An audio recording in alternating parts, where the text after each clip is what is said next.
मेरठ के सपा विधायक रफीक अंसारी को एमपी एमएलए कोर्ट ने 14 दिन की न्यायिक हिरासत में जेल भेज दिया है। सोमवार रात 40 मिनट तक सुनवाई हुई। विधायक ने जमानत के लिए अर्जी लगाई थी, जिसे कोर्ट ने खारिज कर दिया।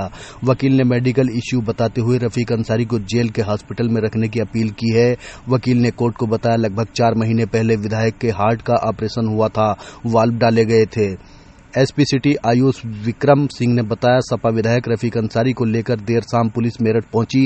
कोर्ट में पेश करने से पहले जिला अस्पताल में हेल्थ चेकअप कराया गया। इसके बाद विधायक को एसजीएम फर्स्ट की कोर्ट में पेशी के लिए लाया गया। पुलिस ने सोमवार को लखनऊ से मेरठ जाते वक्त बाराबंकी में रफीक अंसारी को गिरफ्तार किया था। वह 7 दिन से अंडरग्राउंड थे। पुलिस की 3 टीमें तलाश में छापेमारी कर रही थी। अंसारी के खिलाफ कोर्ट में 100 एनवीडब्ल्यू गैर जमानती वारंट जारी हुए, फिर भी पेश नहीं हुए। हाईकोर्ट ने उनकी गिरफ्तारी का आदेश दिया था। पुलिस सपा विधायक को कोर्ट लेकर पहुंची तो उनके समर्थक भी कोर्ट पहुंच गए। समर्थक कोर्ट रूम के बाहर नारे लगाने लगे। सुरक्षा को देखते हुए कोर्ट में भारी संख्या में पुलिस बल को तैनात किया गया था। 1995 में मेरठ में जाम लगाने और तोड़फोड़ करने के मामले में रफीक अंसारी समेत 40 लोगों पर केस दर्ज हुआ था। इसमें रफीक समेत 22 आरोपियों के खिलाफ चार्जशीट दाखिल हुई थी। 1997 में कोर्ट ने इस मामले में रफीक अंसारी के अलावा सभी को बरी कर दिया था। बरी नहीं होने के खिलाफ रफीक अंसारी इलाहाबाद हाई कोर्ट चले गए। कोर्ट में कहा, जिस मामले में सभी बरी हो चुके हैं उसमें मुझे भी बरी किया जाए, लेकिन कोर्ट ने उन्हें बरी नहीं किया। कोर्ट ने उन्हें कई बार नोटिस भेजा, लेकिन रफीक अंसारी कोर्ट में पेश नहीं हुए। इस पर गैर जमानती वारंट जारी किए गए। इसके बाद रफीक अंसारी हाई कोर्ट में याचिका दाखिल कर गैर जमानती वारंट को चुनौती दी, लेकिन कोर्ट ने याचिका खारिज कर दी। साथ ही डीजीपी को सपा विधायक को गिरफ्तार कर कोर्ट में पेश करने के आदेश दिए गए। विधायक रफीक अंसारी के वकील अमित दीक्षित ने बताया कि मेरठ में 1995 में कुछ कमेला और मीट की दुकानों में आगजनी हुई थी। उस मामले में थाना नौचंदी में मुकदमा दर्ज किया गया, तब इसमें रफीक अंसारी का नाम नहीं था। बाद में पुलिस जांच में रफीक अंसारी का नाम सामने आया और उनका नाम भी मुकदमे में शामिल किया गया। चार्जशीट लगाने के बाद भी रफीक अंसारी को उसकी कोई जानकारी नहीं दी गई, न ही उनके साइन हुए। इसके बाद कोर्ट में प्रोसीडिंग होती रही और मामला पेंडिंग में रहा। इसके बाद राज्य सरकार की पॉलिसी बदल गई और सेंट्रल गवर्नमेंट की एमपी एमएलए स्पेशल कोर्ट बन गई। यह मुकदमा भी उसी कोर्ट में चला गया। हमने एंटीसिपेटरी बेल के लिए अप्लाई किया था, लेकिन सेशन कोर्ट से याचिका खारिज हो गई। इस मामले में कुछ आरोपी बरी हो चुके थे। इसके बाद हम हाई कोर्ट चले गए और मुकदमा खत्म करने की अपील की। हाई कोर्ट ने कहा कि मामले को खत्म नहीं करेंगे, इतने लंबे समय से वारंट चल रहे हैं। हाई कोर्ट ने यह भी कहा, जब विधायक सदन में लगातार जा रहे हैं, अपने प्रोग्राम लगा रहे हैं, हर जगह उपस्थित होते हैं, लेकिन कोर्ट में पेश क्यों नहीं हो रहे हैं? यह कोर्ट की अनदेखी है। इस आधार पर जस्टिस संजय सिंह ने विधायक की गिरफ्तारी का आदेश दिया था।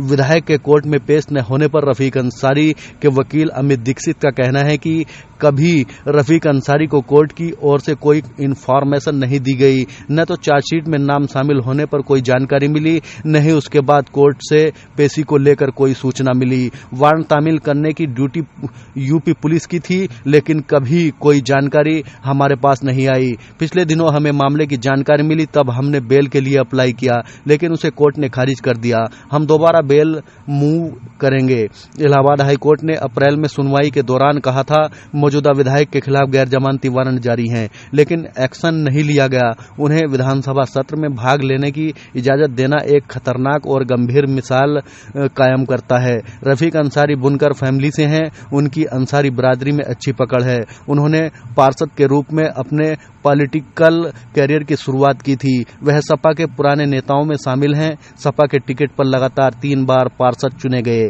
2012 के विधानसभा चुनाव में सपा के टिकट पर मेरठ सीट से विधायक का चुनाव लड़ा, लेकिन भाजपा के लक्ष्मीकांत वाजपेयी से हार गए। चुनाव हारने के बाद भी रफीक को सपा सरकार में हथकरंदा एवं पर्यटन विभाग में दर्जा प्राप्त मंत्री बनाया गया। 2017 में अंसारी ने फिर से लक्ष्मीकांत वाजपेयी के सामने चुनाव लड़ा और उन्हें हराकर पहली बार विधायक बने। 2022 में कमल दत्त शर्मा को हराकर दोबारा विधायक बने। इलाहाबाद हाई कोर्ट ने 1995 के मामले में मेरठ के विधायक रफीक अंसारी को राहत देने से इनकार कर दिया है। विधायक की याचिका खारिज कर दी। याचिका में एनवीडब्ल्यू के आदेश को चुनौती दी गई थी। कोर्ट ने इसलिए खारिज किया क्योंकि सपा के नेता 1997 और 2015 के बीच 100 से अधिक गैर जमानती वारंट जारी होने के बावजूद अदालत में पेश नहीं होने में विफल रहे। मेरा नाम अब्दुल फहीम एडवोकेट।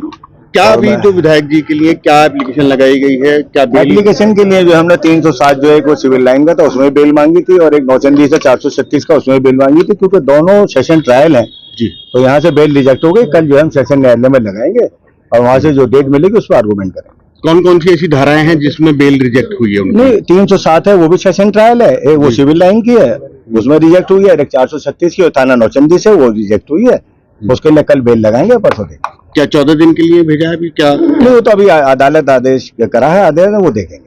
फिलहाल उनका मेडिकल हाँ मेडिकल उनका हुआ, क्योंकि हार्ट पेशेंट है वो, पहले उनके बाल पड़ चुके हैं और अभी डॉक्टरों ने लिखा है कि ये हार्ट पेशेंट है और उनके कागजात वगैरह सब दाखिल किए गए हैं। जेल सुपरिटेंडेंट को लिख दिया गया, वो जो निर्णय लेगा उसके बाद उनका अस्पताल में भी जांच होगी और उन्हें एडमिट करा जाएगा, अस्पताल भेजा जाएगा उन्हें। बिल्कुल ऐसा है कि जब हार्ट पेशेंट है तो भेजना उन्हें लाजमी है। Thank you. 93 2095 और 1995 और एक मुकदमा 323 2007 में, एक लिसारी गेट, एक सिविल लाइन का, एक नौचंदी का था। दोनों में हमने लोअर कोर्ट में प्रार्थना पत्र प्रस्तुत करा। एक 436 का था जिसमें 10 साल तक की सजा है, एक 307 का था जिसमें 10 साल से लेकर उम्र कैद की सजा। अवर न्यायालय जहां रिमांड बना उन्हें पावर नहीं थी कि वो जमानत दे सके। हमने जमानत पर प्रार्थना पत्र प्रस्तुत करा जो माननीय न्यायालय द्वारा हमारे प्रार्थना पत्र को निरस्त कर दिया गया। कल सुबह जिले जज साहब के यहाँ हम प्रार्थना पत्र प्रस्तुत करेंगे और क्योंकि माननीय विधायक जी का बाईपास हुई है पिछले 6 महीने पहले, तो हमने एक प्रार्थना पत्र माननीय उनके स्वास्थ्य को देखते हुए माननीय न्यायालय में प्रस्तुत किया और माननीय न्यायालय द्वारा सुप्रीम पुलिस को उनकी उच्च उसके लिए हायर एजुकेशन उसके लिए उन्हें फैसिलिटी, मेडिकल फैसिलिटीज के लिए उनके निर्देश जारी। कितने दिन के लिए भेजा? अब 14 दिन के लिए। 14 दिन के लिए। ये अवर न्यायालय, MP-MLA कोर्ट और सीनियर डिवीजन। आप किसके वकील हैं? हम माननीय विधायक जी रफीक अंसारी के वकील। सरकारी वकील ने क्या कहा? सरकारी वकील ने उसका हमारे प्रार्थना पत्र का विरोध करा। अच्छा, आपने जो हमने नहीं तब हम इसलिए तो हमने तो यही कहा कि निर्दोष है। एक जो मुकदमा है 323 2007 उसमें, उस मुकदमे में 2008 में फाइनल रिपोर्ट आ गई थी और उसमें जो दूसरे पक्ष था उसने प्रोटेस्ट फाइल करी थी और स्वयं सो मोटो माननीय अदालत द्वारा उसमें संज्ञान लेते हुए उसमें स्टेट स्वयं संज्ञान लिया नहीं, वो दूसरा मुकदमा वो 293 95 मतलब एक लिसारी वाला अपनी तरफ से, लिसारी गेट नहीं है कोई भी, एक नौचंदी और एक सिविल लाइन वाला अपनी तरफ से नहीं, नौचंदी नहीं, वो सिविल लाइन का था। नौचंदी में तो आज था ये नौचंदी पुलिस पकड़ के लाई, उसका पूरी वाला तो नौचंदी में वो जो था, नौचंदी में वो खो में कोई आग लगी थी, उसमें किसी व्यक्ति द्वारा मुकदमा लिखवा दिया गया था।